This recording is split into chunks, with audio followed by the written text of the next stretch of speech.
খাদেম সহ জামাতের সভাপতি সদস্যবৃন্দ ও আমার প্রাণ প্রিয় সালাম, আসসালামু আলাইকুম ওয়া রাহমাতুল্লাহ।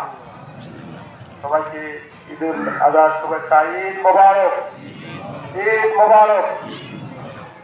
আমি শুকরিয়া আদায় করি মহান আল্লাহ তাআলার দরবারে যে আল্লাহ তাআলা আমাদের আজকে ঈদের নামাজে আসার মতো তৌফিক দান করতে। সবাই আলহামদুলিল্লাহ।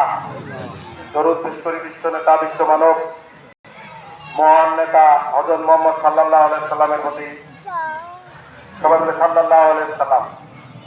এবং আমাদের এই চার জামাতে যারা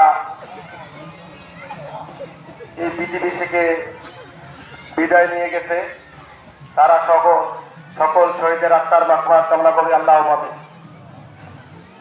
আসলে আমরা হুজুরে অনেক আলোচনা করছে, আমরা শুনি কিন্তু সেভাবে আমল করি না। আসলে